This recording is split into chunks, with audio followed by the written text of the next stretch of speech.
Hello friends, welcome to the concept YouTube channel. मेरा नाम है विशाल चौहान और यूपीएससी सीएससी के लिए मेडिवल इंडियन हिस्ट्री की हमने जो सीरीज शुरू करी है प्रीलिम्स के लिए, उसमें आज हम अंतिम टॉपिक पढ़ने जा रहे हैं, बहमनी किंगडम एंड दक्कन सल्तनत। राइट। सो बहमनी किंगडम और दक्कन सल्तनत आज हम कवर करेंगे, यानी कि इनकी पॉलिटिकल हिस्ट्री को आज जो है हमें कवर करना है। और most important points previous year questions के माध्यम से हमने जो प्रिपेयर किए हैं, राइट, कि टाइप ऑफ क्वेश्चंस किस किस तरह के होते हैं, तो उनको ध्यान में रखते हुए आज हम इस पूरे टॉपिक को पढ़ेंगे। लेकिन आज के टॉपिक पर बढ़ने से पहले स्टूडेंट्स को बताना चाहूंगा कि अगर उन्होंने अभी तक प्रीवियस सेशंस नहीं देखे, यानी एंशिएंट की सीरीज हमने कवर कर दी, मेडिवल की सीरीज का ये आखिरी टॉपिक है, राइट। आर्ट एंड कल्चर की सीरीज जो है वो हमारी शुरू हो चुकी है और अब हमारा इसके बाद जो टॉपिक आएगा मेडिवल की जगह, अब मैं मॉडर्न की सीरीज शुरू करने जा रहा हूँ। सो इन सभी सेशंस के बारे में और इन सभी सेशंस की पीडीएफ आपको कहाँ से मिलेगी? मेरे टेलीग्राम चैनल चौहान_सर_हिस्ट्री से। और स्पेशल क्लासेस के लिंक भी आपको यहीं मिलेंगे। स्पेशल क्लासेस में लाइव लेता हूं और उन स्पेशल क्लासेस में हमने पहले प्रीवियस ईयर क्वेश्चंस की सीरीज खत्म करी है, क्योंकि ये हमारा प्री ओरिएंटेड क्लास है। प्री ओरिएंटेड जो है वो पूरा कोर्स है ही है मेरा। सो प्रीवियस ईयर क्वेश्चंस भी प्री के ही हमने पिछले 20-25 साल के कवर कर लिए। मैं हाईली रेकमेंड करता हूं, अगर आपने नहीं देखा है तो 2010 से 2020 तक के पेपर तो एटलीस्ट आप सॉल्व कर लीजिए। उसके अलावा मोस्ट इंपॉर्टेंट क्वेश्चन की सीरीज हमारी चल रही है, जिसमें एंशिएंट मेडिवल के ऑब्वियसली हमने क्वेश्चंस कर लिए हैं और अभी मैं मॉडर्न के क्वेश्चंस जो है वो शुरू कर चुका हूं, राइट। इसके बाद आर्ट एंड कल्चर के क्वेश्चंस मोस्ट इंपॉर्टेंट हम कवर करेंगे। उसके अलावा उसके अलावा अगर आप मुझे डायरेक्ट मैसेज करना चाहते हैं, जो भी डाउट है, जो भी कंसर्न है, अगर यूपीएससी सीएससी से रिलेटेड कुछ भी आप पूछना चाहते हैं, बात करना चाहते हैं मुझसे, तो ये मेरा इसी नाम से आपको मैं इंस्टाग्राम पर मिल जाऊंगा, आप मुझे डायरेक्ट मैसेज भी कर सकते हैं। ऑलराइट, शुरू करते हैं। लेकिन उससे पहले मैं आपको बताना चाहूंगा कि अगर आपने घर के कंफर्ट में बैठकर आप यूपीएससी सीएससी के लिए थॉरोली प्रिपेयर करना चाहते हैं, तो अनअकैडमी लेकर आया आपके लिए subscription plans plus and iconic, जिसमें प्लस में आपको जीएस और ऑप्शनल की डेली लाइव क्लासेस देखने को मिलेंगी। स्ट्रक्चर्ड कोर्स रहेगा, अनलिमिटेड एक्सेस रहेगी कंटेंट को, राइट। और लाइव टेस्ट और क्विजेज आप जो है वो पार्टिसिपेट कर सकते हैं। प्लस से आइकॉनिक, मैं बार बार बोलता हूं, आइकॉनिक में ज्यादा फीचर्स हैं, जैसे कि personal guidance, test analysis, expert guideline, study material, study planner. हमारी डेडिकेटेड टीम आपकी पूरी जर्नी में आपकी मदद करेगी, राइट। सो आइकॉनिक प्लान्स को आप सब्सक्राइब करें और 10% अगर आप डिस्काउंट चाहते हैं तो कोड यूज करें मेरा चौहान_सर_हिस्ट्री। और मैं बार बार बोलता हूं आपको कि खुद पर इन्वेस्ट करना शुरू करें। ट्राई कीजिए 1 मंथ का प्रोग्राम, ट्राई कीजिए 6 मंथ का प्लान, राइट। अपने ऊपर इन्वेस्ट करना शुरू करें। अगर आपने खुद पर इन्वेस्ट करने की आदत अभी नहीं डाली, तो ऐसा ना हो कि समय बीत जाए, लेट हो जाए, तो अभी आप जो है वो शुरू कर दीजिए खुद पर इन्वेस्ट करना। पहले छोटी इन्वेस्टमेंट कीजिए, 1 महीने की, 3 महीने की, राइट। फिर आप धीरे धीरे जो है वो बिल्डअप कीजिए, क्योंकि इंडिया के टॉप एजुकेटर्स से पढ़ने का, इंटरेक्ट करने का मौका आपको मिलता है। उसके अलावा अभी 26 मई तक अगर आप खुद पर इन्वेस्ट कर देंगे तो आपको 35% का डिस्काउंट मिल रहा है।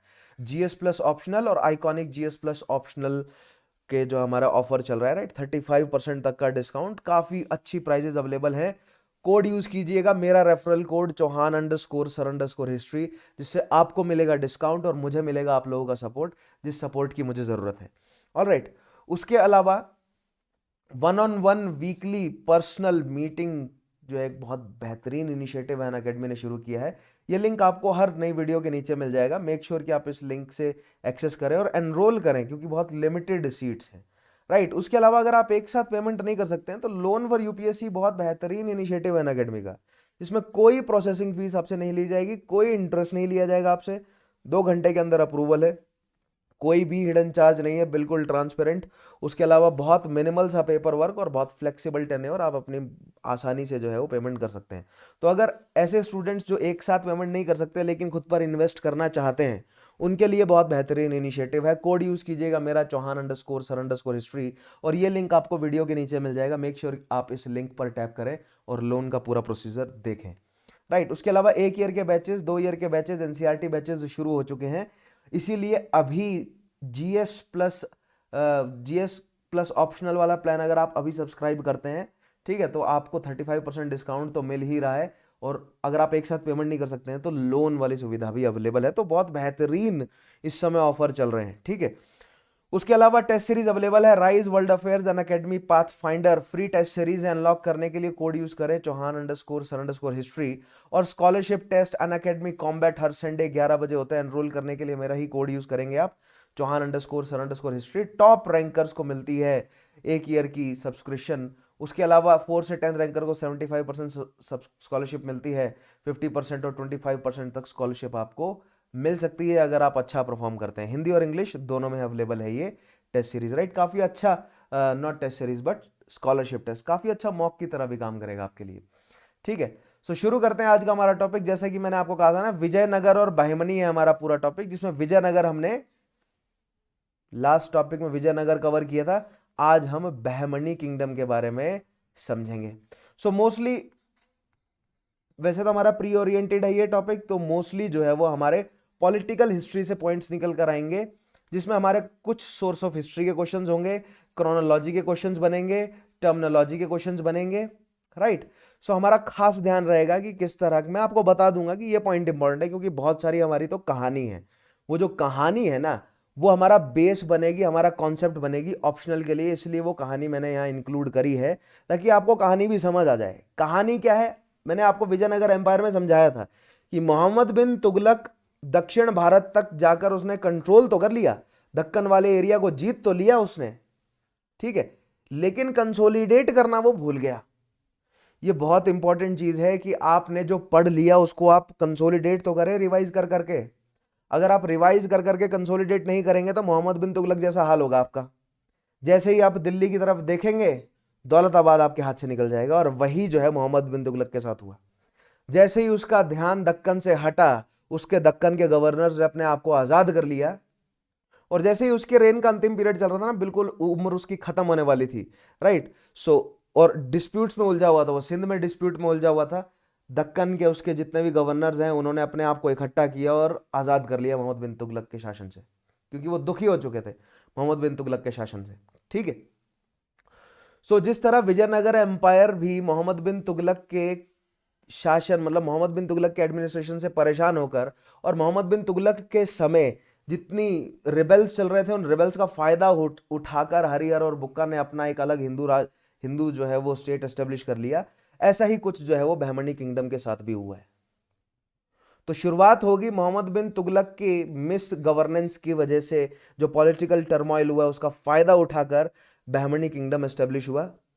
फिर हम देखेंगे कि बहमनी किंगडम लगभग 150-200 सालों तक इंटैक्ट रहेगा, बट फिर उसके बाद जो है वो, मतलब बहमनी किंगडम तो इंटैक्ट नहीं रहेगा, लेकिन बहमनी किंगडम के रेमिनेंट जो हैं वो आगे काफी सालों तक इंटैक्ट रहेंगे। लेकिन बहमनी किंगडम बहुत जल्द 5 हिस्सों में टूट जाएगा, ठीक है, जिनको हम दक्कन सल्तनत कहेंगे, जो फिर आगे लगभग 150-200 सालों तक कायम रहेंगी। फिर हम देखेंगे किस तरह मुगल्स उनको एब्जॉर्ब कर लेंगे, राइट, मराठे उनको एब्जॉर्ब कर लेंगे। सो खैर, आगे की पूरी कहानी तो हम समझेंगे ही। पहला स्टेटमेंट देखते हैं, right. The Bahmani kingdom arose out of one of the several revolts that broke up the Tughlaq empire towards the close of the reign of Mohammad bin Tughlaq. पहले स्टेटमेंट से क्लियर हो गया। मोहम्मद बिन तुगलक के रेन के अंतिम समय में, जब वो बूढ़ा हो चुका था, ठीक है, जगह जगह रिबेलियन को क्रश करने की कोशिश कर रहा था, उन्हीं रिबेलियंस का बाय प्रोडक्ट है बहमनी किंगडम, राइट। कैसे? The numerous foreign officials known as Amir Sada, Amir of 100 और Amir of centurions, rebelled against Mohammad bin Tughlaq and set up their kingdom at Daulatabad. अब ये कौन है आमिर सदा? अब मोहम्मद बिन तुगलक से सबसे बड़ी समस्या क्या थी? उसकी खुद की नोबिलिटी की, कि वो ईरान से, उज़्बेक से, ठीक है, अरब से आने वाले जितने भी नोबल्स हैं उनको कोर्ट में हाई पोजीशन प्रोवाइड कर रहा था। उन्हीं में से आने वाले ये नोबल्स थे आमिर सदा। सदा क्या होता है? सेंचुरियंस, यानी कि 100-1000 की टुकड़ी के जो मतलब रूलर हो, मतलब जर्नल हो, राइट, दैट इज आमिर सदा। तो ये आमिर सदा टाइटल जो है वो बाहर से आने वाले नोबिलिटी, यानी ईरान से, उज़्बेक से, अरब से आने वाली नोबिलिटी को दिया गया। और आमिर सदा को बड़ी पोजीशंस पर अपॉइंट कर रखा है। वो हमें साफ साफ दिखता है कि दौलताबाद की गवर्नरशिप जो है वो आमिर सदा या बाहर से आने वाले नोबिलिटी के हाथ में। और वो इतनी दुखी हो गई मोहम्मद बिन तुगलक से कि उन्होंने अपने आप को अलग कर लिया, उन्होंने कन्फिडरेसी टाइप बना ली दौलताबाद में, right. They proclaimed one among themselves Ismail Mukh the Afghan king of Deccan under the title Nasiruddin Shah.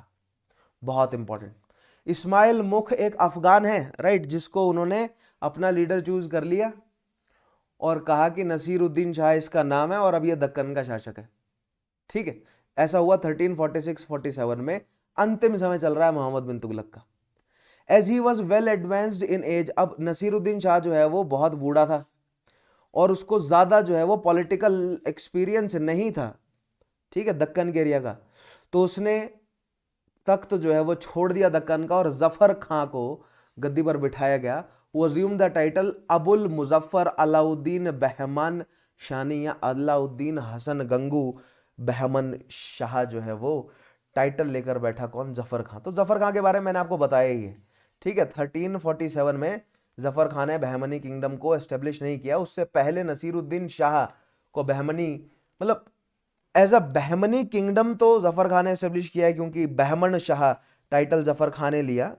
लेकिन मोहम्मद बिन तुगलक से अलग जो है वो सर्वसहमति से होकर हुई थी नोबिलिटी, और जो सर्वसहमति से होकर नोबिलिटी अलग हुई थी, उन्होंने अपना लीडर जो चूज किया था वो था इस्माइल मुख, एक अफगानी बुजुर्ग, ठीक है, बुजुर्ग नोबल, लेकिन उसकी उम्र इतनी ज्यादा थी और एक्सपीरियंस इतना कम था दक्कन का कि उसने जफर खान के लिए एब्डिकेट कर दिया थ्रोन को, ठीक है, राइट। सो और जफर खान ने टाइटल लिया क्या? अब्दुल मुजफ्फर अलाउद्दीन हसन गंगू बहमन शाह, ठीक है, जबकि उसका नाम है जफर खान, राइट। अब ये है ये कुछ समय बाद का जो है वो नक्शा है भारत का, जिसमें बाबर जो है वो अब एंटर करने ही वाला है, 1525 के आसपास का है। So that means Bahmani kingdom establish होने के बाद क्या माहौल रहा, राइट। सो यहां जो आप देख पा रहे हैं ना, अहमदनगर, बिराड़, गोलकोंडा, ठीक है, बिदार, बीजापुर, इसको जोड़कर इतना एरिया जो है वो बहमनी किंगडम अलग हुआ। ये जो है वो दक्कन, आप मान सकते हैं कि ये यादवों का एरिया था, है ना, जिनकी कैपिटल थी देवगिरी, जिसको अपने कंट्रोल में लिया था मोहम्मद बिन तुगलक ने, राइट। और ये जो यादवों का एरिया था देवगिरी, और इसी को ही जो है वो दक्कन का इख्ता बनाकर यहाँ पर जो है वो गवर्नर्स को अपॉइंट किया गया था, और यहीं पर ही गवर्नर्स ने रिबेल किया और अपने आप को जो है वो अलग कर लिया। और इवेंचुअली जो बहमनी किंगडम एस्टेब्लिश हुआ है ना, बहमन शाह ने जो किंगडम एस्टेब्लिश किया, वो इवेंचुअली जो है वो 5 हिस्सों में टूट गया: बीजापुर, अहमदनगर, बिदार, बिराड़ और गोलकोंडा। गोलकोंडा के पास पहले कोस्ट लाइन नहीं थी, इवेंचुअली गोलकोंडा ने तेलंगाना को हराकर कोस्ट लाइन भी अपने कंट्रोल में ले ली। और दक्षिण में हम देख रहे हैं विजयनगर एक्टिव है, ऊपर जो है वो सल्तनत है मालवा की, यहाँ पर गोंडवाना के गोंड हिंदू शासक हैं, ठीक है।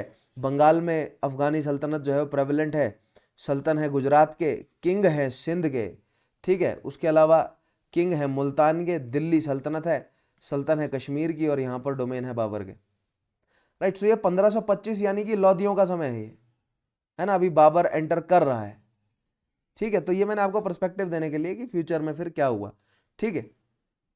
काफ़ी अच्छा मैप है, आपको मैं जूम करके दिखाऊं तो बहुत बढ़िया बढ़िया सारे जो है वो प्लेसेस में दे रखे हैं। देखिए डोमेन ऑफ बाबर में गजनी, काबुल, पेशावर, ठीक है, ऊपर फरगना, यहाँ पर चगताई खानेट, इधर ऊपर उज़्बेक्स हैं।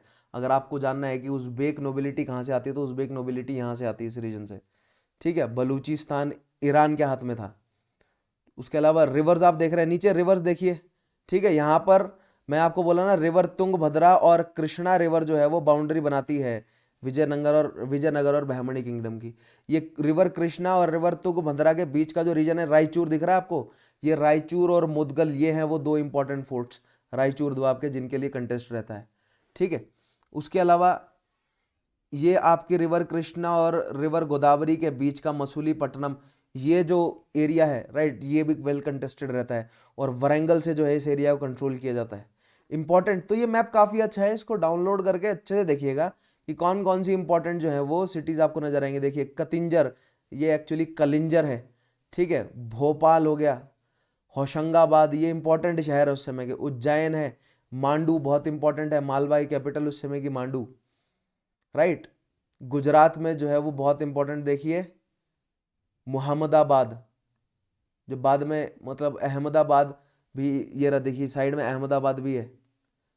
उसके अलावा दौलताबाद, औरंगाबाद, अहमदनगर, तो ये बहुत अच्छा मैप है, इसमें काफ़ी सारी जो है वो पुरानी सिटीज़ बंगाल में, जैसे आपको भद्रक से लेकर पांडुआ जो है वो पुरानी कैपिटल है, ठीक है, और जन्नताबाद पुरानी कैपिटल है, सोनार गांव बहुत पुराने सिटीज़ हैं। तो ये पुरानी सिटीज़ काफ़ी अच्छी।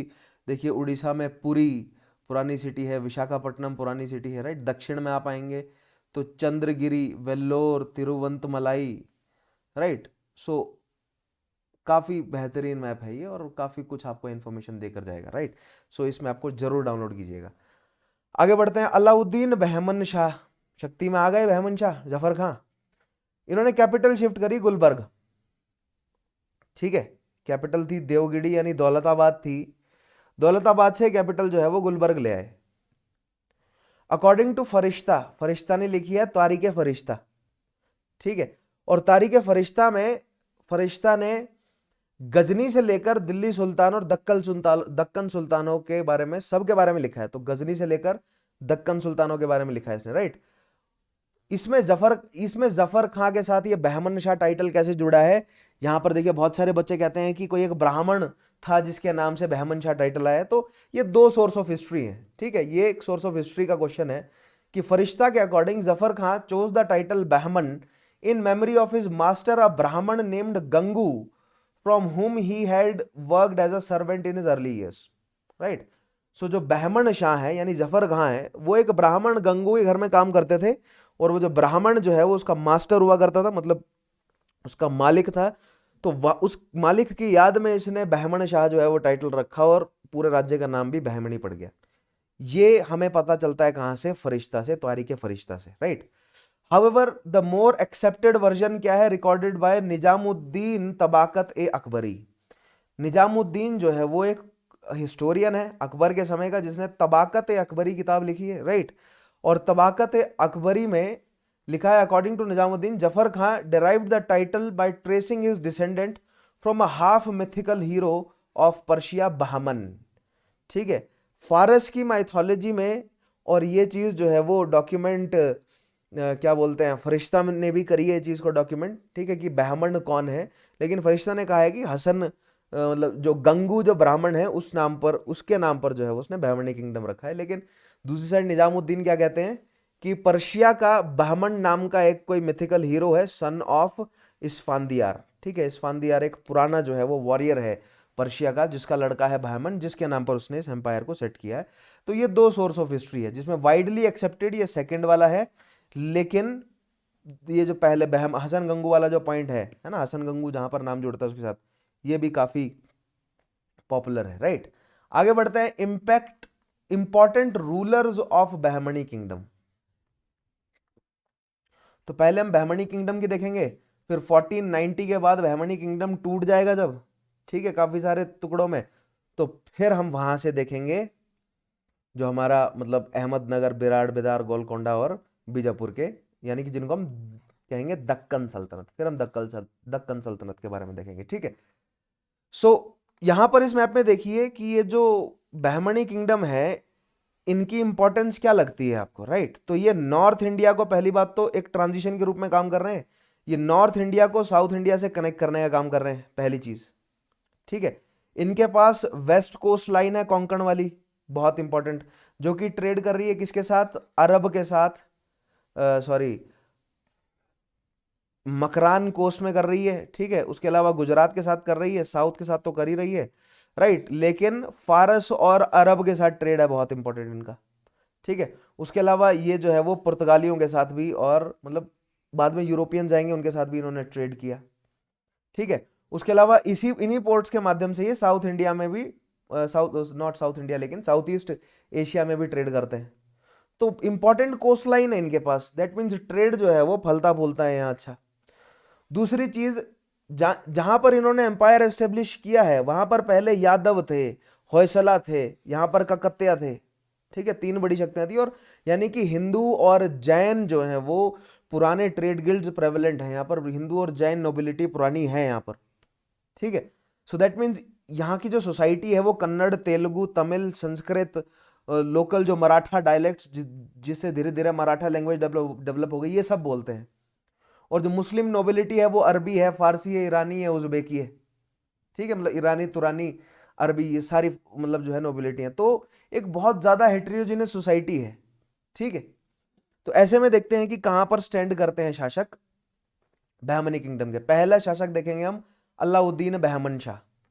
सुल्तान अलाउद्दीन बहमन शाह, आप देखिए सुल्तान टाइटल लिया है इसने, तो क्या अलाउद्दीन बहमन शाह के सुल्तान टाइटल मतलब एज्यूम करने को क्या खिलाफत ने मंशूरनामा दिया या नहीं दिया? ठीक है, देखते हैं।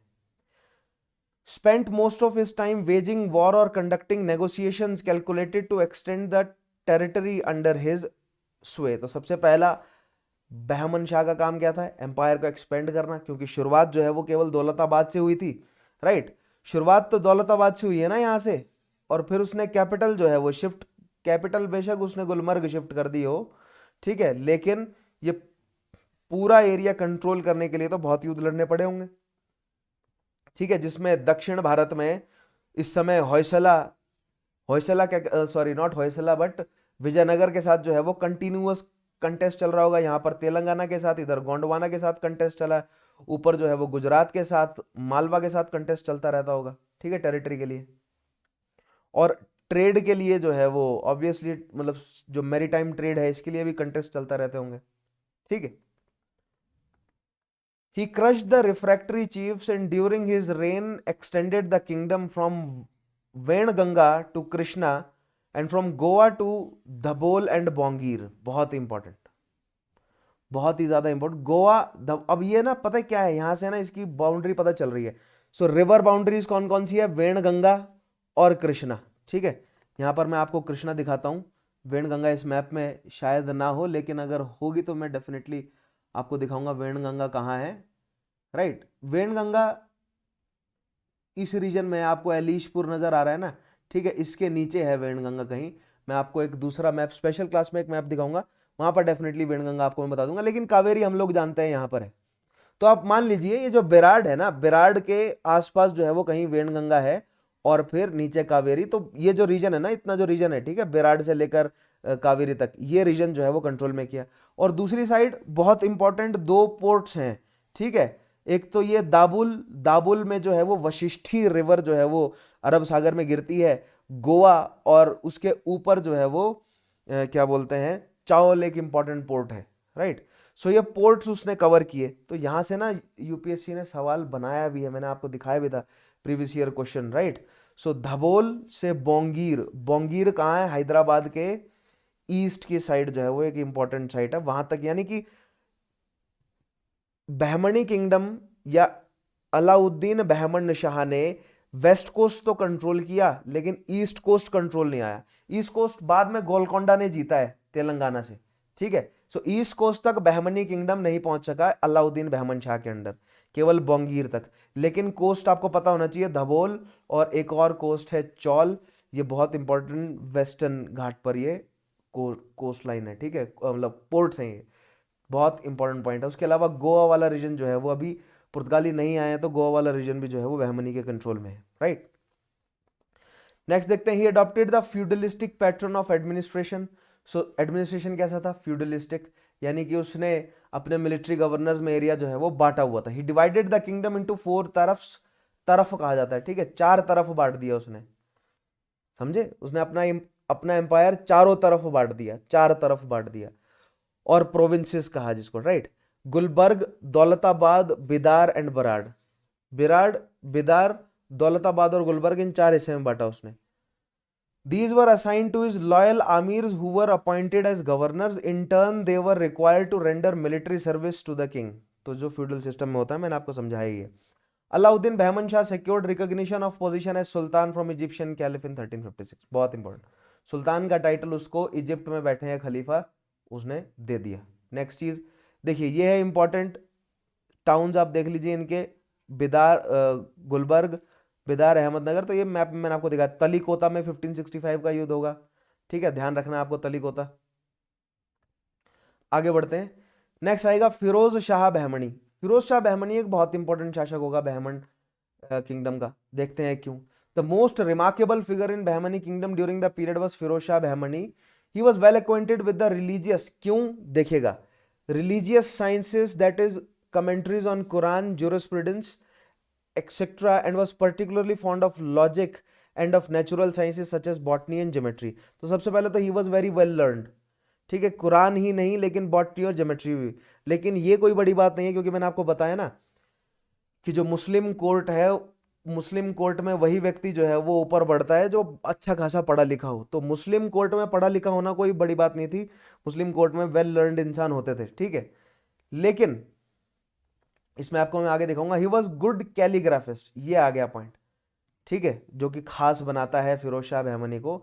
अच्छा कैलीग्राफिस्ट था। And a poet often composed extempore verses according to Farishta. अभी सोर्स ऑफ हिस्ट्री है क्या, Farishta. He was well versed not only in Persian, Arabic and Turkic but also in Telugu, Kannada और मराठी। ये आ गया बहुत ही ज्यादा इंपॉर्टेंट पॉइंट।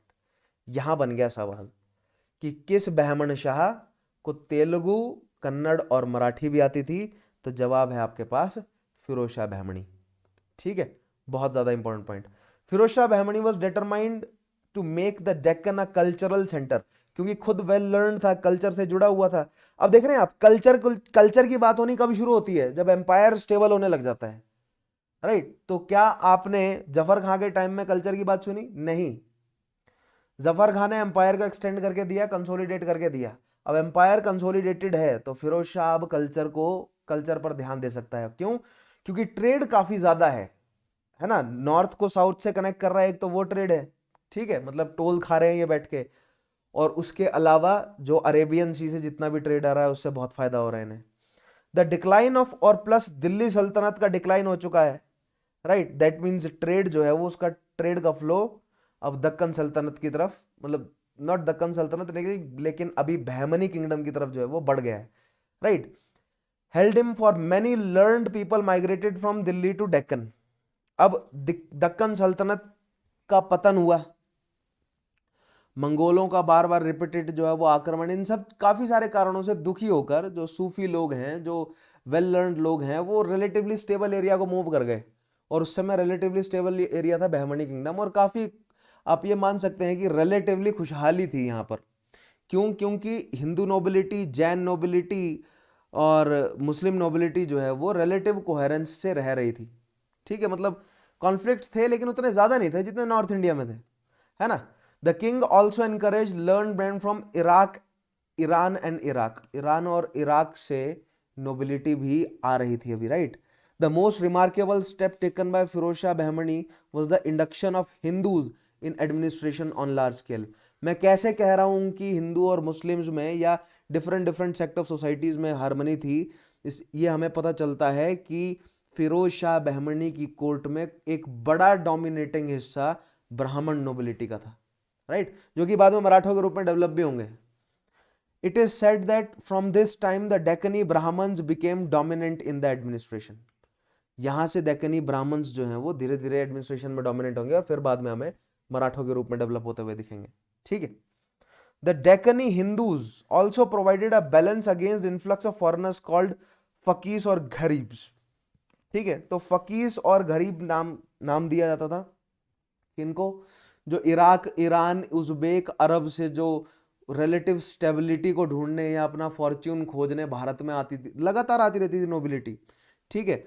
सो ऐसा ना हो कि बहमनी कोर्ट में केवल बाहर से ही लोग आते रहे, इसलिए हिंदुओं को भी अपॉइंट किया जा रहा था, ठीक है, एक बैलेंस बनाकर रखा हुआ था। Many of the foreigners from West Asia were Persians under whose influence Persian culture and also Shia doctrines grew in kingdom. अब यहां पर बहुत सारे बच्चे बोलते हैं कि क्या बहमनी किंगडम शिया था? नहीं, जो बहमनी शाह हैं वो सुन्नी थे, लेकिन फारस से कई शिया आ रहे थे और उनको एक्सेप्ट किया जा रहा था और प्रोसिक्यूट नहीं किया जा रहा था शियाओं को। औरंगजेब को या मुगलों को समस्या ये थी दक्कनी सुल्तानों से कि वो शिया लोगों को प्रोसिक्यूट क्यों नहीं कर रहे हैं, ठीक है। क्यों? क्योंकि रिलेटिव जो है वो हार्मनी फैली हुई थी, ट्रेड सबके लिए था, ठीक है। Bahmani rulers were tolerant in religious matters. बहुत इंपॉर्टेंट पॉइंट, रिलीजियस पॉलिसी क्या है बहमनी रूलर्स की? टॉलरेंट। बोथ, क्योंकि हमें हिंदू और हिंदू में भी खास तौर पे ब्राह्मण कम्युनिटी जो है वो हमें एडमिनिस्ट्रेशन में दिख रही है बड़े मात्रा में, ठीक है। उसके अलावा शियाज भी जो है वो एडमिनिस्ट्रेशन में आते हुए नजर आ रहे हैं। right? In religious matters, and though most of them were Sunnis, they did not prosecute Shiism. इसका मतलब ये नहीं है कि शिया नोबिलिटी नहीं थी, शिया नोबिलिटी भी धीरे धीरे डेवलप हुई। इतना मौका दिया गया शियों को कि शिया भी जो है वो शाह के या सुल्तान के लेवल तक पहुंचे या गवर्नर के लेवल तक पहुंचे, ठीक है। नाउ जजिया नहीं लिया जा रहा था, right? Nor was jizya levied on Hindus during the early phase of Bahmanid rule. Early phase में जजिया नहीं था, और बाद में अगर जजिया लिया भी जा रहा था तो खर्च के रूप में, एक अलग से जजिया नहीं लिया जा रहा था, राइट? इनफैक्ट बहमनी शासन के शुरू होने के बाद दक्षिण भारत में जजिया लिया ही नहीं गया है थ्रू आउट, फिर मतलब अंग्रेजों के आने तक तो फिर तो जजिया खत्म ही हो गया, लेकिन जजिया लिया ही नहीं गया है फिर, राइट? एक बार बहमनी एम्पायर एस्टेब्लिश हो गया तो we have no reference to jizya in the subsequent period also. It if collected later on it was collected as a part of land revenue. खर्च के साथ थोड़ा बहुत जजिया ले लिया जाता था, अदरवाइज नहीं, क्योंकि सेनाओं में जजिया कब लिया जाता है? जब इस्लामिक सेना होती है पूरी। जब सेना इस्लामिक है ही नहीं तो फिर जजिया देने का मतलब ही नहीं रह जाता है ना। Firoz Shah Bahmani encourage the pursuit of astronomy and built an, बहुत ही ज्यादा। फिरोज शाह बहमनी को एक और इंपॉर्टेंट खिताब जाता है कि उसने दौलताबाद में एक ऑब्जर्वेटरी बनाई जो कि एस्ट्रोनॉमी को प्रमोट कर रही थी। अब यहां से हमें पता चलता है कि किस तरह पर्शियन इन्फ्लुएंस, पर्शियन साइंसेज का इन्फ्लुएंस कितना ज्यादा है यहां पर, ठीक है। क्यों? क्योंकि जो कट्टर कट्टर इस्लामिक है ना, वो इस तरह की साइंसेज को फॉलो करना सही नहीं मानते, है ना। जैसे मेडिकल साइंसेज होगी खास तौर पे, लेकिन ये सब साइंसेज जो है वो प्रिवेल्ड रही दक्कन बहमनी किंगडम में या फिर बाद में दक्कन सुल्तानों के अंदर भी। सो दैट मीन्स पर्शियन, इनको पर्शियन साइंसेज कहा जाता है ना, मतलब मोस्टली पर्शियन जो किंगडम्स है उन्होंने पैट्रनाइज किया इस तरह की साइंसेज को, ठीक है। He paid much attention to the principal ports of its kingdoms, बहुत इंपॉर्टेंट है। चौल एंड दभोल दो प्रिंसिपल पोर्ट्स हैं। बॉम्बे, गोवा, दमन ये अभी डेवलप नहीं हुए, ये बाद में यूरोपियन आके डेवलप करेंगे इन्हें। Which attracted trading ships from Persian Gulf and Red Sea and poured in luxury goods from all parts of the world। so luxury goods जो है वो बहमनी किंगडम में पहुंचा जा रहा था, और एक लेवल ऑफ लग्जरी तो थी वहां पर, राइट? जो कि हमको उनके आर्किटेक्चर में और उनके बाद में जो रेमिनेंट्स हैं उनके पोर्ट्रेट्स वगैरह में दिखता है, ठीक है। Firoz Bahmani started the Bahmani expansion towards Berar by defeating Gond Raja Narsingh Rai Kherla. अब बहमनी वाले एरिया से बेराड की तरफ यानी ईस्ट साइड मूवमेंट करना है। क्यों? क्योंकि ईस्ट कोस्ट वेस्ट कोस्ट दोनों चाहिए, और ईस्ट कोस्ट जो है वो बेराड वाला रीजन किसके हाथ में? गोंडवाना के हाथ में, या गोंड हिंदू शासक के हाथ में, ठीक है। तो बेराड जो है वो अपने कंट्रोल में ले लिया किसने? फिरोज शाह बहमनी ने। ध्यान देंगे आप, बहुत इंपॉर्टेंट पॉइंट। किससे लिया? नरसिंह राय ऑफ खेरला से। Kerala was restored to Narsingh, who was made an Amir of the kingdom and given robes of state including an embroidered cap। यहां से पता चलता है रिलीजियस टॉलरेंट पॉलिसी, और हिंदुओं की तरफ पॉलिसी कैसी है? टॉलरेंट है, ठीक है। The struggle for the domination of Krishna. अब देखिए विजयनगर नीचे एक्टिव है, तो कृष्णा गोदावरी का जो डेल्टा वाला रीजन है वहां पर तेलंगाना एक्टिव है, और कृष्णा और तुंगभद्रा के बीच का जो दोआब है वहां पर विजयनगर एक्टिव है। सो इन दोनों के लिए जो है वो कंटेस्ट है, right? The struggle for domination of Krishna Godavari basin however continued in 1419। अब देखिए, जबकि जो गोंड शासक है उसके साथ अच्छी बनाई गई है, लेकिन गोंड शासक भी चाहता है कि कृष्णा और जो गोदावरी है उसके बीच का डेल्टा हमारे कंट्रोल में हो। बहमनी भी चाहता है हमारे कंट्रोल में हो। तेलंगाना तेलुगु लोगों का या रेडियो लोगों का वो है ही, वो तो चाहते ही हैं कि हमारे ही हाथ में रहे, क्योंकि ककत्तियों के रेमिनेंट्स हैं ना, उनको खदेड़ दिया गया। ककत्तियों वाला रीजन जो है वो मोहम्मद बिन तुगलक ने वरंगल अपने हाथ में ले लिया, और फिर वो जो वरंगल वाला रीजन है वही पूरा, वही की जो नोबिलिटी है वही इकट्ठा होकर बहमनी किंगडम के रूप में स्टेब्लिश हुई है, राइट? और फिर नीचे विजयनगर चाहता है कि वो भी कृष्णा को पार करे और गोदावरी वाला रीजन अपने कंट्रोल में ले, है ना। The Bahmani kingdom received a setback, Firoz Shah Bahmani being defeated by Deva Raya first. बहुत ही ज्यादा इंपॉर्टेंट, देवा राया फर्स्ट ने फिरोज शाह बहमनी को हराया। देवा राया फर्स्ट कौन है? मैंने आपको विजयनगर की नोबिलिटी बताई थी ना, ठीक है। विजयनगर के शासक हरिहरा फर्स्ट, बुक्का फर्स्ट, फिर हरिहरा सेकंड, फिर देवा फर्स्ट, फिर देवा सेकंड, और फिर उसके बाद हमने कृष्णा देवा राया देखा था, राइट? तो ये इंपॉर्टेंट शासक आपको दूसरी साइड के भी पता होने चाहिए, विजयनगर के। और बहमनी का हमने सबसे पहला कौन सा देखा? जफर खां, और दूसरा अब हमारा शासक कौन है? ये फिरोज शाह। फिरोज शाह के बारे में काफी सारे। अब ये फिरोज शाह तुगलक और फिरोज शाह बहमनी को कंफ्यूज नहीं करना है। फिरोज शाह तुगलक से रिलेटेड भी काफी सारे पॉइंट्स हैं, फिरोज शाह बहमनी से रिलेटेड भी काफी सारे पॉइंट बन रहे हैं, ठीक है। नेक्स्ट देखते हैं, the defeat weakened the position of Firoz, he was compelled to abdicate in favour of his brother Ahmad Shah पहला, right. So Ahmad Shah first अब शक्ति में आए। नेक्स्ट आते हैं राइज ऑफ महमूद गवान। अब महमूद गवान जिस तरह मलिक अंबर को एक इंपॉर्टेंट प्राइम मिनिस्टर के रूप में याद रखेंगे, उसी तरह महमूद गवान भी है, तो महमूद गवान का नाम भी आपको ध्यान रखना है, ठीक है। Mahmud Gawan served with the great distinction as prime minister of 3 Bahmani sultans for about 23 years for 1458 से 1481। तो Mahmud Gawan was a prime minister same as Malik Ambar, right. Gawan led a successful expedition against the combined armies of Odisha and Khandesh. He occupied the fertile areas of Bidar, Daulatabad and Virar.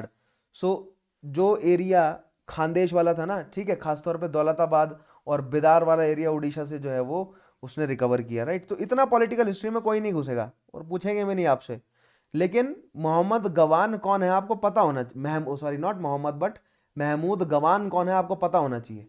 The expansion of Bahmani kingdom towards the east and the west led to resurgence of conflict with Vijayanagar. अब Bahmani kingdom expand कर रहा है east और waste में, same काम विजयनगर करना चाह रहा है। अगर ईस्ट और वेस्ट में बहमनी फैल जाएगा तो विजयनगर की इंपॉर्टेंस घट जाएगी, ठीक है। But by this time Vijayanagara was no match for Bahmani kingdom. लेकिन विजयनगर अभी कंटेस्ट करने की स्थिति में नहीं है। ये कौन सा टाइम है? ये देवराया सेकंड के बाद का टाइम है, राइट, जब धीरे धीरे जो है वो कमजोर शासक आ रहे हैं। यानी कि जो रायचूर द्वाब है, जो उसके अलावा जो गोदावरी और कृष्णा के बीच का डेल्टा है, ये सारा रीजन जो है वो जो विजयनगर वाला रीजन है उनसे छीन लिया गया है, ठीक है।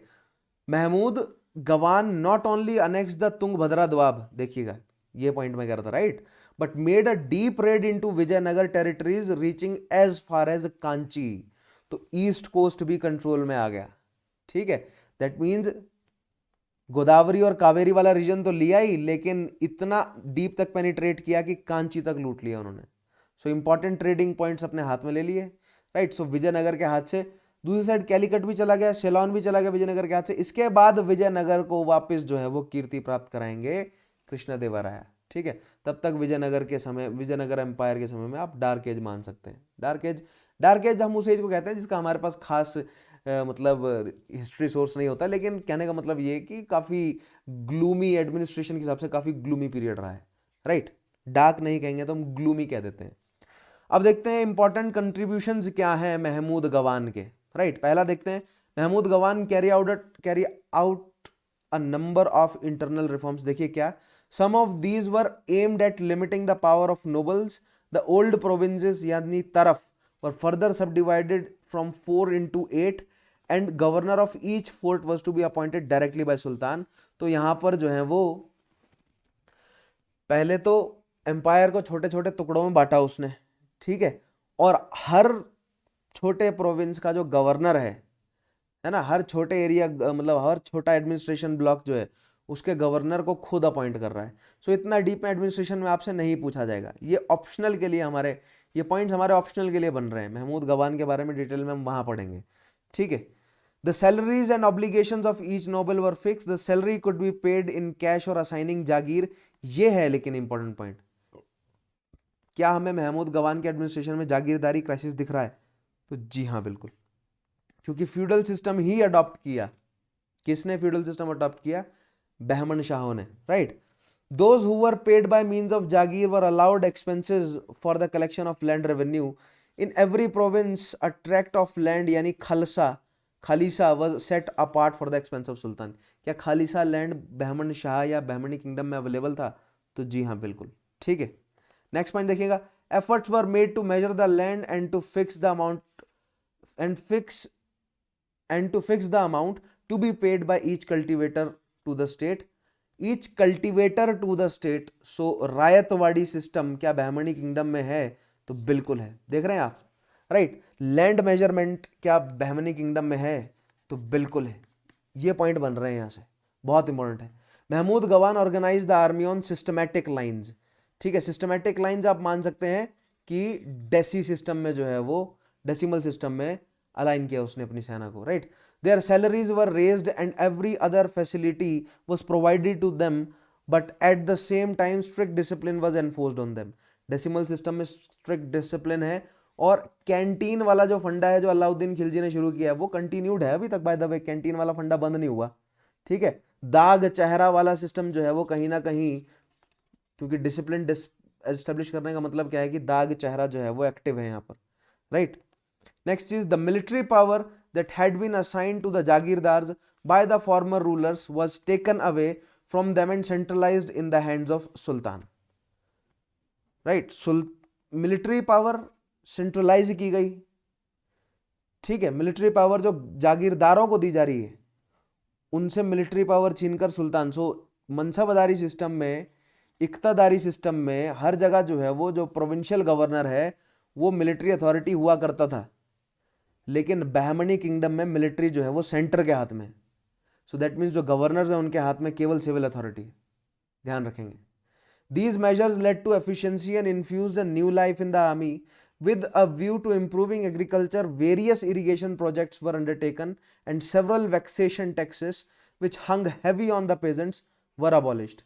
So फालतू के मतलब जो वेस्ट है, ऐसे वैक्सेशन जो टैक्सेस हैं उनको हटाया गया, और इरिगेशन सिस्टम, सो ध्यान देंगे आप, ये बहुत इंपॉर्टेंट है। दक्कन में इरिगेशन सिस्टम को रिवाइव जो है वो किसने किया है, तो जवाब आपका रहेगा the prime minister Mahmud Gawan, right. बहुत इंपॉर्टेंट पॉइंट है ये। Next, he organise the finance on sound lines because he fully knew their importance for the better running of state, ठीक है। He saved a good deal of money by affecting the economy and stopping useless expenditure. In this way, he set right the whole state machinery and established complete peace and order in the country. तो ध्यान देंगे आप, बहुत important point है। वैसे theoretical सा है लेकिन ये ऑप्शनल लेवल के लिए है, ठीक है। क्योंकि प्री के लिए हम टाइप ऑफ क्वेश्चंस में हम क्या ढूंढ रहे हैं, हम टर्मिनोलॉजी ढूंढ रहे हैं, राइट। हम सोर्स ऑफ हिस्ट्री ढूंढ रहे हैं, क्या है, हम ढूंढ रहे हैं कि क्रोनोलॉजी तो नहीं निकल रही कोई ना कोई, हम ढूंढ रहे हैं कोई प्रोसेस ऑफ चेंज तो नहीं दिख रहा। लेकिन ये जो थियोरेटिकल पॉइंट्स हैं ये हमारे कहाँ काम आएंगे, ऑप्शनल में। तो अभी यहाँ पर इतना खास ध्यान नहीं देना, बस मोटा मोटा हम ये देख रहे हैं कि उसने देखिए फाइनेंशियस उसने रिवाइव किए, ठीक है। उसने टैक्सेस जो है वो सही तरीके से लगाए। लैंड रेवेन्यू उसने जो है वो लैंड को मेजर करवाकर रायत डायरेक्टली अब स्टेट को दे रहा है।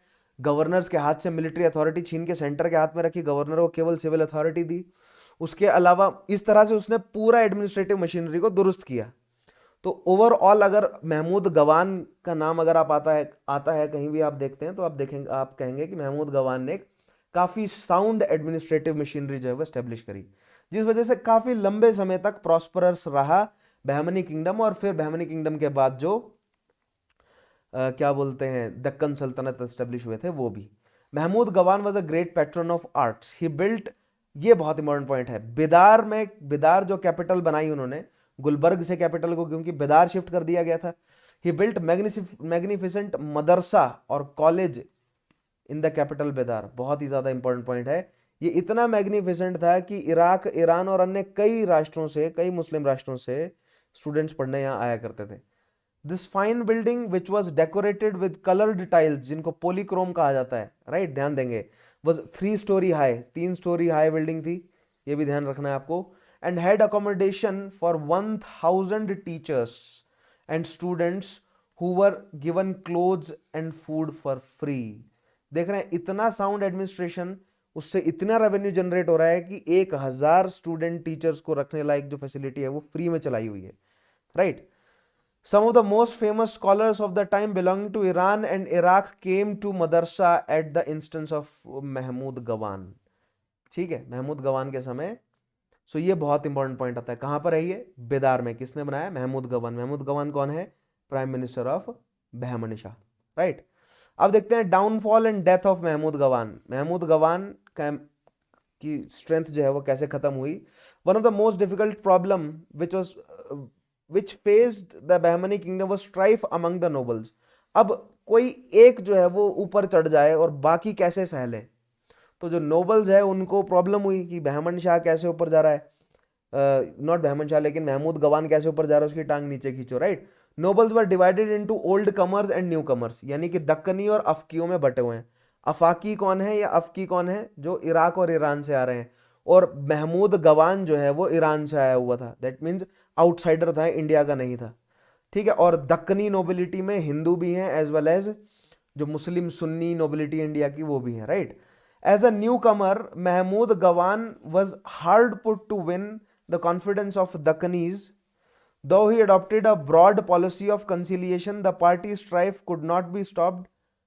His opponents managed to poison the ears of young Sultan, who had him executed in 1482. देखिए, यंग सल्तान इतना बेवकूफ, उसने कहा कि ये जो ईरानी है, ठीक है, ये जो आउटसाइडर है, ये बाद में ऐसा ना हो कि तुम्हें मार के अपना एम्पायर एस्टेब्लिश कर दे। बहुत बूढ़ा हो चुका था क्योंकि, ठीक है, महमूद गवान। तो महमूद गवान को ही एग्जीक्यूट करवा दिया गया। Mahmud Gawan was over 70 years old at that time. The party strife, party strife क्या है? जो बटा हुआ था, न्यू कमर ओल्ड कमर, ठीक है, यानी दक्कनी और अफाकियों में जो कोर्ट बटे हुए थे बहमन शाह के, ठीक है, now became even more intense. The various governors became independent. Soon the Bahmani kingdom, देखिए ये कब हुआ है? ये 1482 में हुआ है और 1490 में बहमनी किंगडम 5 हिस्सों में टूट गया, ठीक है। सो दैट मीन्स महमूद गवान के रहते रहते सिस्टम ठीक था, महमूद गवान के जाते ही एम्पायर टुकड़ों में टूट गया, right. Soon the Bahmani kingdom was divided into 5 principalities: Golconda, Bijapur, Ahmednagar, Berar and Bidar. Of these, the kingdoms of Ahmednagar, Bijapur and Golconda played a leading role in Deccan politics till their absorption in Mughal Empire during the 17th century. Ahmednagar, Bijapur, Golconda, Bidar, Berar जो है वो थोड़े छोटे हैं, और अहमदनगर, बीजापुर, गोलकोंडा के पास थोड़ी coast line भी है, इसलिए ये ज़्यादा इंपॉर्टेंट हो जाते हैं, ठीक है।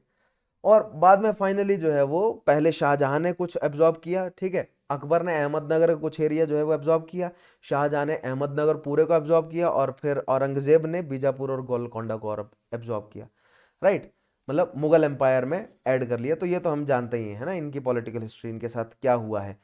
लेकिन आप ध्यान देंगे 1490 में ये लोग पूरी तरह अलग नहीं हुए।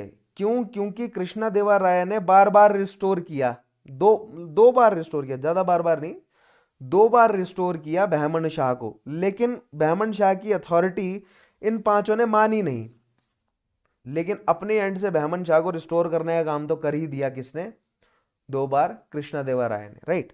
नेक्स्ट देखेंगे हम, देखिए ये है बीजापुर, अहमदनगर, बेराड़, बेदार, गोलकोंडा, और गोलकोंडा को बाद में फिर वेस्ट कोस्ट लाइन मिल जाएगी जब विजयनगर कमजोर हो जाएगा, ठीक है।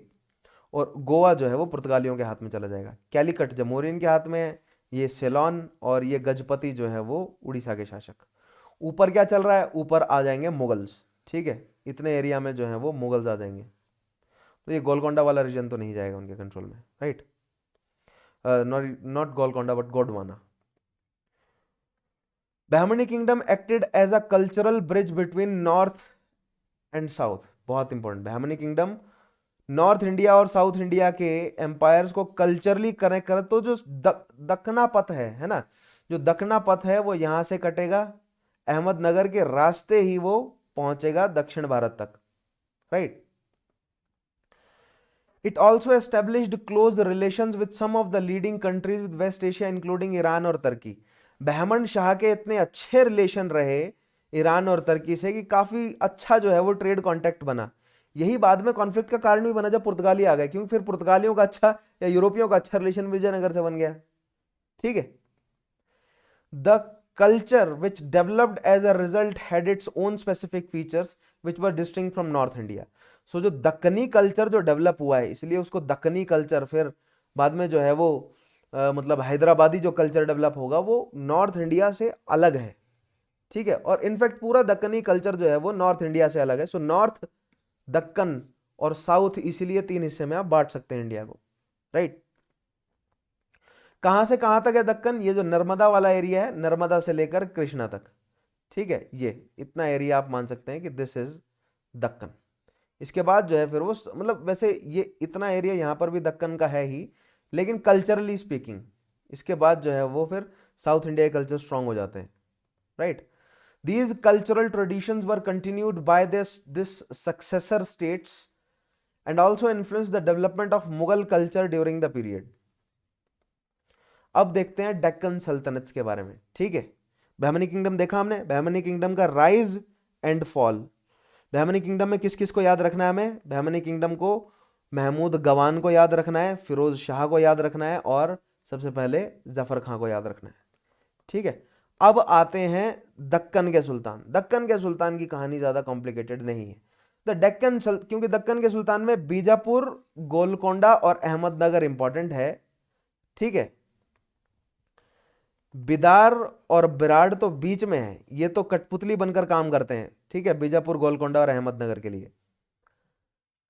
वर the 5 kingdoms which were founded in Deccan part of India following the disintegration of Bahmani empire. ठीक है, बहमनी एम्पायर 1482 के बाद धीरे धीरे टूटना शुरू हुआ और 1490 में जो है वो एक एक करके अलग हो गई है।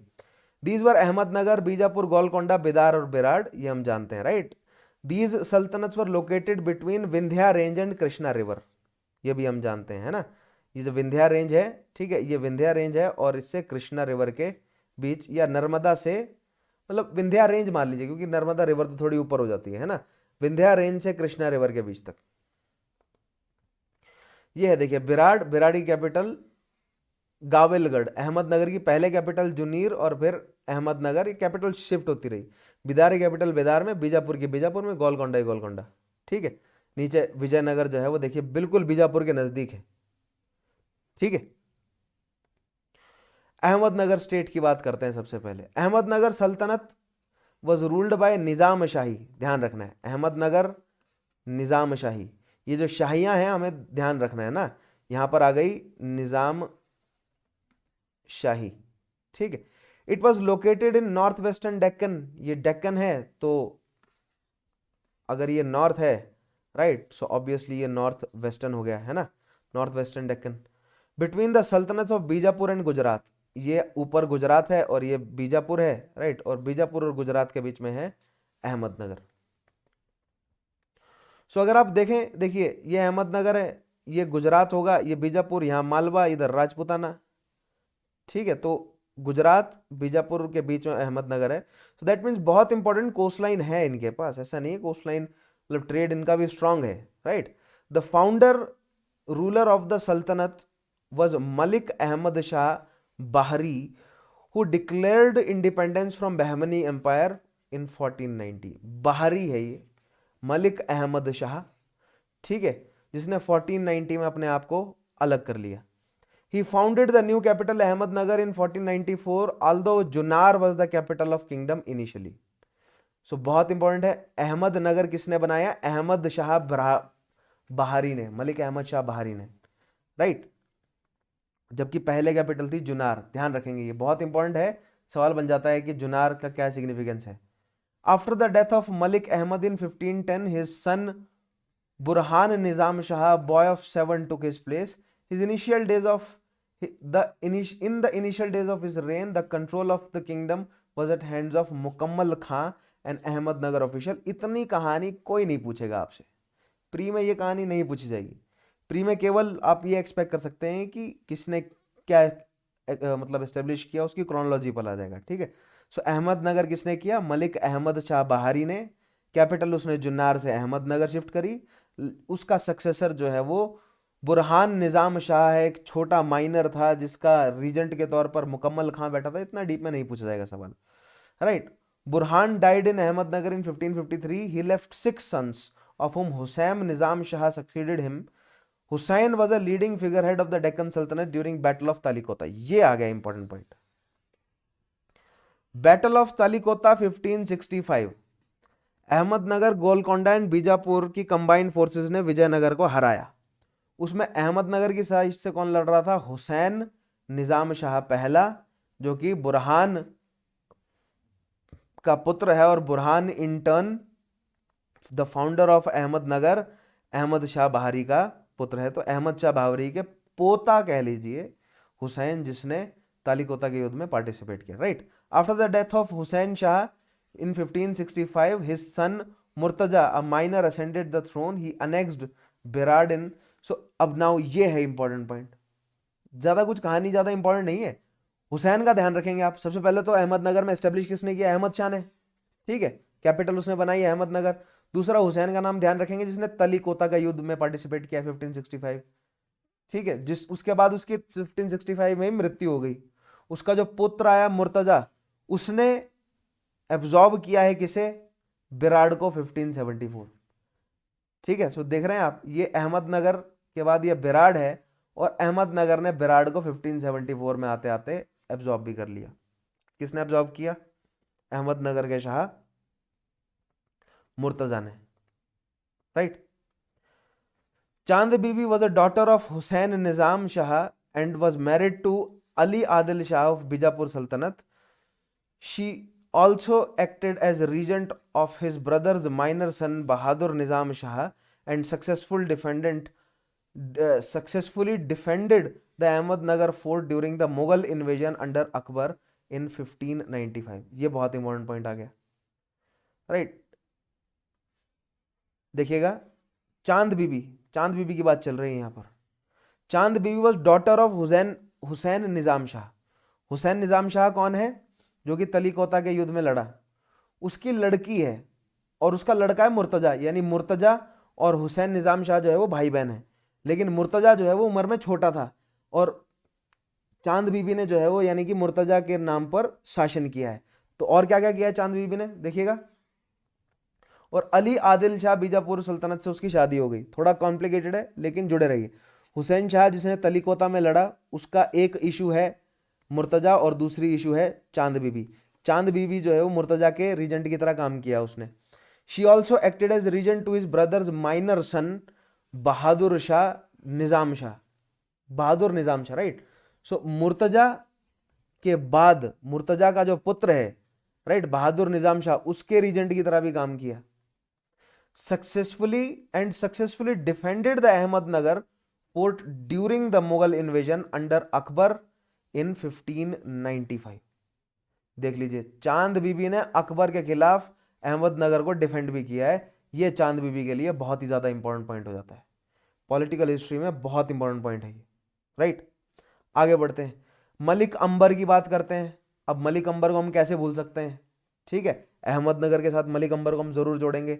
N Ethiopian slave was regent of Nizam Shahi dynasty of Ahmednagar from 1607 से 1626। यानी कि अकबर को हराने के बाद तो अहमदनगर का नॉर्थ वाला रीजन तो चला गया था अकबर के कंट्रोल में, लेकिन फिर जो है वो आया कौन, मलिक अंबर। और मलिक अंबर जब तक जीवित रहा तब तक जो है वो ना जहांगीर एंटर कर सका, और फिर शाहजहां को जाकर जो है वो समय लगा मलिक अंबर के जाने के बाद 1626 में, right. During this period he increase the strength and power of Murtaza Nizam Shah second and raised a large army. He change the capital from Paranda to Junnar. बहुत इंपॉर्टेंट है, कैपिटल शिफ्ट करी किसने, मलिक अंबर ने। ये मलिक अंबर वही है, ये एक ब्लैक था, इसको, जी हाँ बिल्कुल, भारत में अफ्रीका से ब्लैक स्लेव्स लाकर बेचे जाया करते, ठीक है। And founded a new city Khadki. बहुत इंपॉर्टेंट, नई सिटी खड़की बनाई, जो कि बाद में औरंगाबाद में जो है वो जुड़ गई और औरंगाबाद शहर बना, right. Which was later on change to Aurangabad by emperor Aurangzeb when he invaded Deccan around 1658 और 1707, राइट। तो जो खड़की शहर है ये औरंगाबाद में जोड़ दिया गया। खड़की शहर मलिक अंबर ने एस्टेब्लिश किया है। तो कहीं पर ये भी बन जाता है घुमा फिरा के सवाल कि औरंगाबाद किसने एस्टेब्लिश किया है, तो वो तो औरंगजेब ने किया, लेकिन इनिशियल फॉर्म में मलिक अंबर ने। तो मलिक अंबर के बारे में मतलब बहुत डिटेल में हम ऑप्शनल लेवल में जाकर पढ़ेंगे, उसने क्या एडमिनिस्ट्रेटिव चेंजेस किए, राइट, क्या मिलिट्री चेंजेस किए, किस तरह वो एक गुरिल्ला वॉरफेयर को स्टार्ट करने में या गुरिल्ला वॉरफेयर की टेक्निक्स को उसने दक्कन वाले रीजन में पॉपुलर किया, ठीक है, क्योंकि खुद वो एक मिलिट्री लीडर था, उसके पास एक खुद जो है वो 500 के आसपास सैनिकों की मतलब एक टुकड़ी थी जो कि गुरिल्ला वॉरफेयर किया करती थी, और वो अपनी सर्विसेज दिया करता था। अहमदनगर के शाह को उसकी सर्विसेज पसंद आ गई और उसको अपॉइंट कर लिया गया, और इवेंचुअली वो ग्रो करता हुआ रैंक्स में प्राइम मिनिस्टर तक बन गया, ठीक है। Malik Ambar is said to be one of the proponents of guerrilla warfare in Deccan region. बहुत इंपॉर्टेंट, ठीक है। उसके अलावा शिवाजी भी हैं। In 1636 Aurangzeb then Mughal viceroy of Deccan finally annexed the sultanate to Mughal empire, right. Ahmednagar finally 1636 में पूरी तरह औरंगजेब ने एब्जॉर्ब किया। लेकिन औरंगजेब इस समय देख रहे हैं, औरंगजेब इस समय बादशाह नहीं है। तो यहां पर ना बहुत इंपॉर्टेंट पॉइंट है, बादशाह इस समय है शाहजहां। तो कई बार शाहजहां के नाम पर आएगा कि शाहजहां ने हराया है अहमदनगर को, अहमदनगर को एब्जॉर्ब किया है। तो एज अ बादशाह तो शाहजहां का नाम आएगा, लेकिन शाहजहां के अंडर दक्कन वाले एरिया में गवर्नर औरंगजेब था। एक्चुअल काम औरंगजेब ने किया है। जिस तरह जहांगीर के अंदर शाहजहां ने मतलब अहमदनगर का काफी एरिया जो है वो कमजोर किया था, फिर शाहजहां शक्ति में आया तो शाहजहां के अंदर औरंगजेब ने अहमदनगर को जो है वो पूरी तरह एब्जॉर्ब किया। ठीक है। सो ये कॉम्प्लिकेटेड सवाल है कि औरंगजेब को टाइटल जाएगा या शाहजहां को। सो एज अ बादशाह तो शाहजहां को जाता है, लेकिन एज अ गवर्नर औरंगजेब को जाएगा। ठीक है। श्रेय की उस किसने जीता है अहमदनगर को। नेक्स्ट है हमारा लाइन में बीजापुर स्टेट। ठीक है, अहमदनगर नीचे बीजापुर। बीजापुर सल्तनत वॉज रूल्ड बाय आदिल शाही। अहमदनगर में कौन है हमारी, निजाम शाही। बीजापुर में क्या है हमारी, आदिल शाही। ठीक है। डायनेस्टी फ्रॉम 1490 टू 1686 तक चली। 1686 1686 में फाइनली औरंगजेब ने बीजापुर को एब्जॉर्ब कर लिया। Right. Its founder ruler was Yusuf Adil Shah, who declared independence from Bahmani empire in 1490 and built his capital at Bijapur in Karnataka. तो बीजापुर की कहानी भी सेम है। बहमनी किंगडम 1482, महमूद गवान के एग्जीक्यूशन के बाद बहमनी इतना कमजोर हो गया कि 1490। तो आपको यहां पर देखने को मिलेगा कि अहमदनगर और बीजापुर दोनों ने एक ही साल में इंडिपेंडेंट किया अपने आप को। तो क्या सलाह थी इन लोगों की, डेफिनेटली इन लोगों की मिलीजुली सलाह थी कि हम सब जो है वो अब अपना अपना एम्पायर अलग कर लेंगे। ठीक है। सलाह कहने का मतलब ये है कि अगर सलाह होती तो ये जुड़कर भी रहते ना, मतलब एक सब में ये भावना आ गई थी कि अब अपना अपना एम्पायर अलग कर लो। ठीक है। थे ये थे ये प्रोविंशियल लेवल के governors. He was succeeded by his son Ismail Adil Shah in 1510। ये है देखिए अहमदनगर और नीचे बीजापुर, और अहमदनगर ने जो है वो बिराड़ को यहाँ पर एब्जॉर्ब कर लिया है। ठीक है, इसमें आपने पूरा दिखाया नहीं है। अहमदनगर ने बिराड़ को एब्जॉर्ब कर लिया है। Ismail Shah was defeated by Krishna Deva Raya in battle of Raichur. देखिए अब बीजापुर वो स्टेट है जिसका विजयनगर से सीधा कॉन्फ्लिक्ट रहता था, क्योंकि विजयनगर के साथ बाउंड्री शेयर करता था बीजापुर।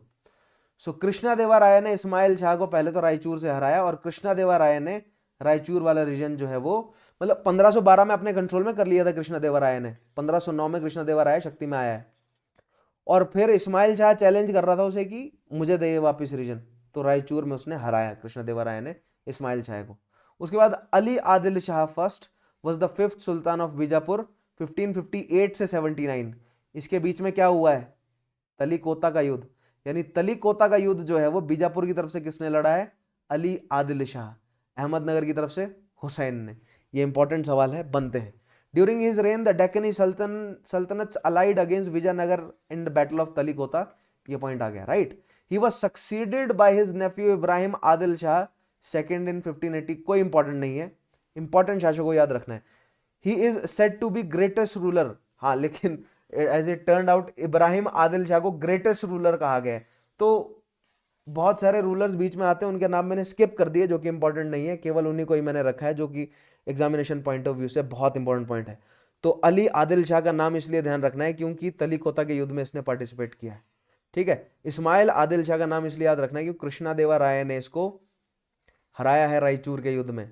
ठीक है, मतलब रायचूर द्वाब पर क्लेम डाल रहा था इस्माइल आदिल शाह। अच्छा जी, अब अगले कौन है, Ibrahim Adil Shah. He said to be the greatest ruler of Bijapur state. He was skilful administrator, artist, poet and a generous patron of arts. He compose, बहुत इंपॉर्टेंट, किताब ए नवरस। किताब ए नवरस किसने लिखी है, किसने ऑथर करी है, तो जवाब है इब्राहिम आदिल शाह सेकंड। ठीक है, दूसरे ने। Which songs are set up to various musical modes और raag. He extended patronage to all. अब यहां पर यह है कि क्या बोलते हैं, इस्माइल आदिल शाह को क्यों याद रखा जाता है, दूसरे इस्माइल आदिल शाह दूसरे को, क्योंकि इसने क्रिश्चियनिटी से लेकर, हिंदुइज्म से लेकर, जैनिज्म से लेकर, शियाइज्म से लेकर सबको पैट्रोनाइज किया। किसी भी धर्म को इसने दुखी नहीं किया। और एक और काम के लिए याद रखा जाता है इसको, सॉलिसिटियस टू पुअर, गरीबों का बहुत ज्यादा ख्याल रखा जाता था इसके द्वारा। Thus he is also known as Jagat Guru बादशाह, बहुत ही ज्यादा इंपॉर्टेंट। सो जनरली गरीबों की केयर करने वाला ये बादशाह था, इसलिए जगत गुरु बादशाह जो है वो टाइटल इसको मिला है, बहुत इंपॉर्टेंट पॉइंट है। He was succeed by his son Mohammad Adil Shah. Mohammad Adil Shah maintained friendly relations with Shah Jahan and made a peace treaty with Mughals after annexation of Ahmednagar in 1636। लेकिन यही वो शासक हैं जो फिर बाद में मुगल्स को धोखा दे देते हैं। फिर औरंगजेब ये धोखाधड़ी जो कर रहे थे बीजापुर, मुगल्स का साथ दे रहे हैं, फिर मराठों का साथ दे रहे हैं, फिर औरंगजेब ने बीजापुर को अनेक्स कर ही दिया। After his death he was buried in Gol Gumbaz. बहुत इंपॉर्टेंट, गोल गुम्बज में, जो कि इंडिया का, जो कि दुनिया का सेकंड सबसे बड़ा गुम्बज है, किसको दफनाया गया है? जवाब है मोहम्मद आदिल शाह को। ठीक है, the dome of the Gol Gumbaz is second largest in the world. ठीक है, ये है, देखिए गोल गुम्बज, ये है गोल गुम्बज, सेकंड लार्जेस्ट डोम है, और मोहम्मद आदिल शाह को इसके नीचे जो है वो दफनाया गया है। राइट, द गोल गुम्बज कॉम्प्लेक्स इंक्लूड्स अ मॉस्क, अ नकर खाना, अ हॉल फॉर ट्रम्पटियर्स। ठीक है, मतलब जहां पर शहनाई और ट्रम्पेट्स बजाई जा सकती हैं, and ruins of guest houses. Bijapur sultanate was ultimately annexed by Aurangzeb 1686 में, है ना, मैंने आपको बताया है औरंगजेब 1681 में वो राजपूतों से छूटा, 1682 में वो दक्कन की तरफ मुड़ा, 1682 से 1686 तक वो अपने लड़के अकबर को कंट्रोल करने की कोशिश कर रहा था, फिर फाइनली 1686 में उसने अनेक्स कर लिया, किसको? बीजापुर को। ठीक है, तो ये कहानी मैंने औरंगजेब की आपको सुनाई है। Last ruler Sikandar Adil Shah was taken captive and thus marking the end of Adil Shahi dynasty. यहां पर 1686 में आदिल शाही डायनेस्टी खत्म हो जाती है।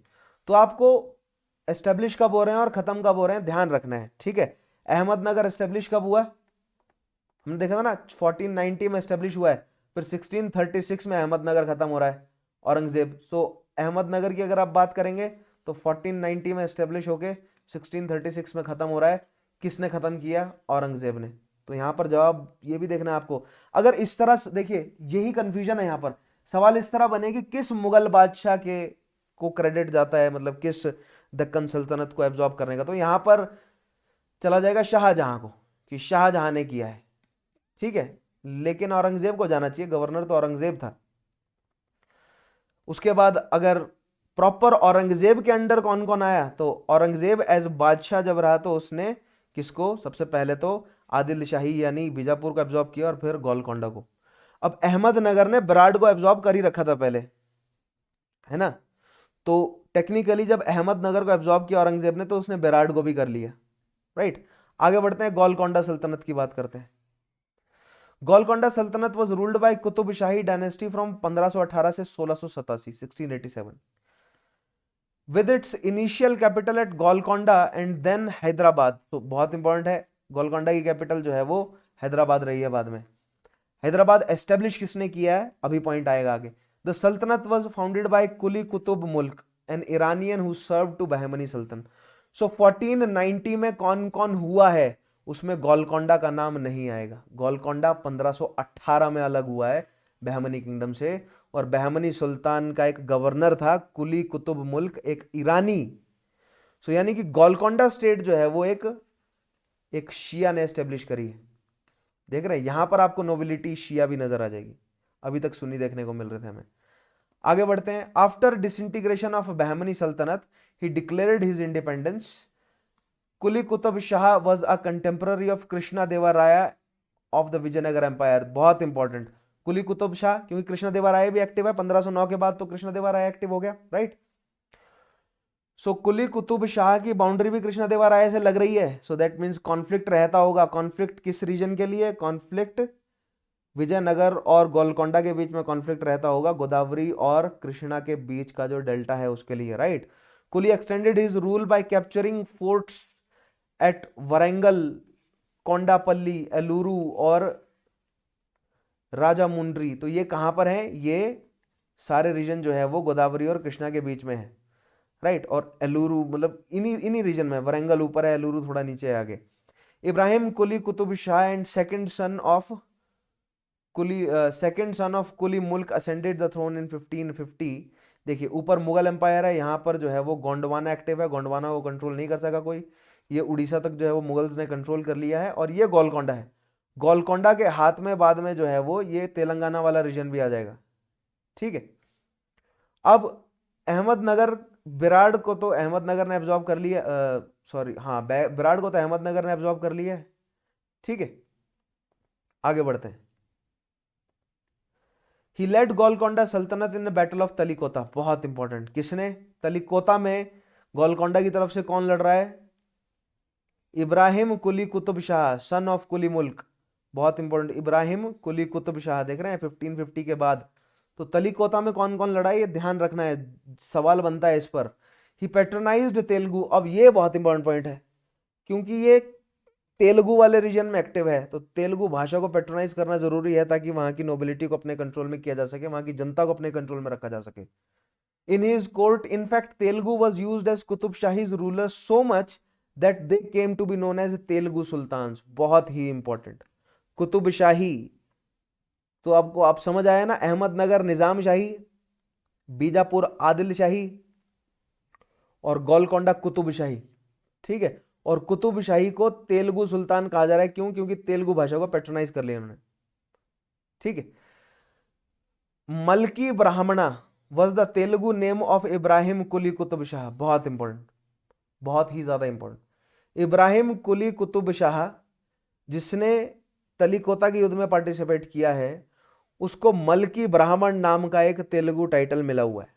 ठीक है, he was succeed by his son Mohammed Quli Qutb Shah 1580 से 1611। Mohammed Quli Qutb Shah founded the city of Hyderabad, बहुत ज्यादा इंपॉर्टेंट, डायरेक्ट सवाल बन रहे हैं, देख रहे हैं आप, हर एक पॉइंट में एक बहुत इंपॉर्टेंट सवाल बनता जा रहा है, और ये वन लाइनर आप लिखते जाइएगा और इनको रिवाइज कीजिएगा। ठीक है, और जो मैंने आपको पूरा कॉन्सेप्ट समझाया उनके साथ समझाया, उनके साथ जोड़ने की कोशिश कीजिए। सिटी एस्टेब्लिश करने का मतलब क्या बनता है? सोशियो इकोनॉमिक सेंटर डाला जा रहा है, सिटी डाली है तो वहां पर कोई ना कोई मकबरा मस्जिद भी एस्टेब्लिश करेगा, देखिएगा। Quli Qutb Shah founded the city of Hyderabad and built the famous Char Minar and मक्का मस्जिद, देख लो। ठीक है, हैदराबाद एस्टेब्लिश करते ही मक्का मस्जिद और चार मीनार एस्टेब्लिश करें, किसने? मोहम्मद कुली कुतुब शाह ने, बहुत ही ज्यादा इंपॉर्टेंट पॉइंट है।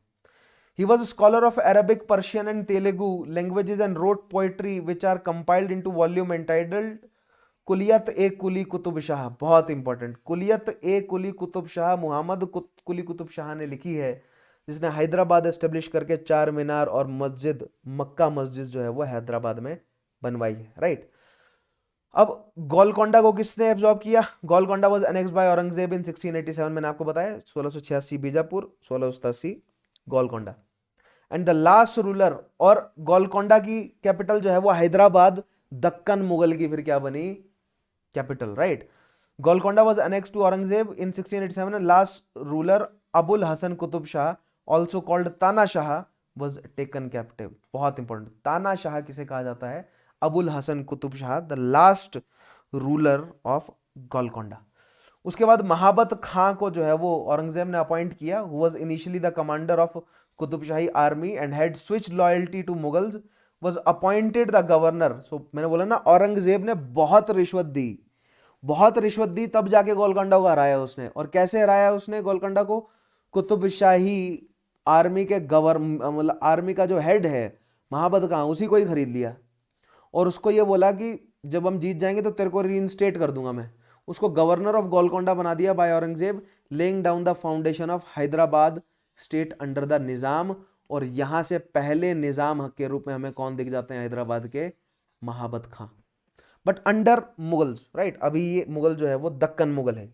ठीक है, वो क्या नाम है उनका, निजामुल मुल्क असफ जा जो है वो एक इंडिपेंडेंट स्टेट एस्टेब्लिश करेंगे। ठीक है, 1724। नेक्स्ट बात करते हैं बेराड सल्तनत की। The sultans of Berar belong to Imad Shahi dynasty, बहुत इंपॉर्टेंट, बेराड की आ गई Imad Shahi. It was founded by Fathullah Imad ul Mulk in 1490। अब बेराड भी 1490 में, तो 1490 के क्लब में कौन कौन शामिल हो गया? 1490 में अहमदनगर आ गया, बीजापुर आ गया और बेराड आ गया। ठीक है, after the disintegration of Bahmani सुल्तनत, he made his capital at Alichpur, which is in present Maharashtra.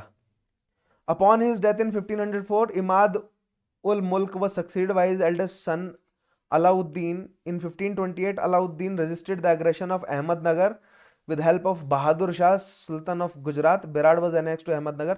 तो ज्यादा कुछ नहीं ध्यान रखना आपको, बेराड़ 1574 में अहमदनगर का हिस्सा बना। ठीक है, बेराड़ को एस्टेब्लिश किसने किया है और बेराड़ खत्म कब हुआ है? 1574 में Berar was a part of Ahmednagar, right. और शाही कौन सी है? इमाद शाही है। तो तलीकोता के युद्ध में कोई पार्टिसिपेशन हमें नहीं दिख रहा है, किसका? बेराड़ का। ठीक है, तलीकोता के युद्ध में कौन कौन आया? अहमदनगर, बीजापुर और Golconda.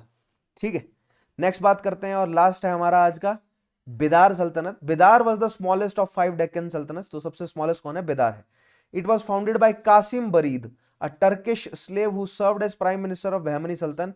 In 1492 he became de facto ruler of Bahmani, although Sultan Mahmud Shah Bahmani remained as nominal ruler। तो कासिम बरीद ने बिदार सल्तनत को एस्टेब्लिश किया, जो कि पहले नॉमिनल हेड था। किसका नॉमिनल हेड था वो?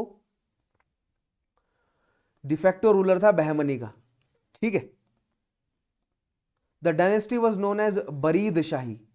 ठीक है, सो बिदार की बरीद शाही, ध्यान रखना है। After Qasim's death in 1504 his son Amir Barid controlled the administration of Bahmani सल्तनत।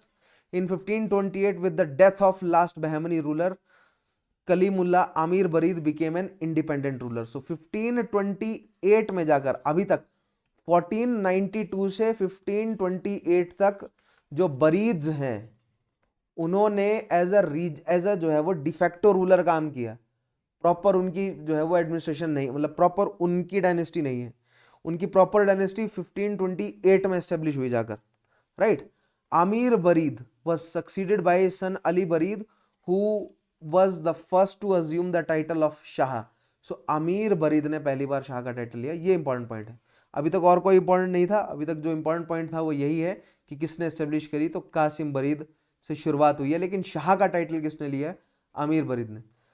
Ali Barid participated in battle of तलीकोता।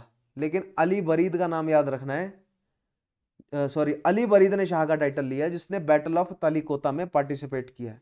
Was a fond of poetry and calligraphy. बहुत इंपॉर्टेंट, देखिए फैक्ट्स निकलते आ रहे हैं, मुझे समझाने की कोई जरूरत नहीं है, लेकिन ये फैक्ट्स आपको और कहीं मिलेंगे भी नहीं। और ये फैक्ट जो है वो एग्जामिनेशन पॉइंट ऑफ व्यू से बहुत इंपॉर्टेंट है। तलीकोता का जो युद्ध है ना, उसके साथ तो सबको जोड़ लो, किसमें मतलब अहमदनगर की तरफ से कौन था, बीजापुर की तरफ से कौन था, गोलकोंडा की तरफ से कौन था, और अब हमें देखने को मिल रहा है कि बिदार की तरफ से कौन है। ठीक है, देखिएगा।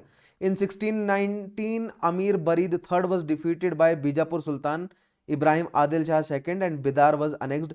सो बिदार किस में जुड़ा है? बिदार को एब्जॉर्ब किया है,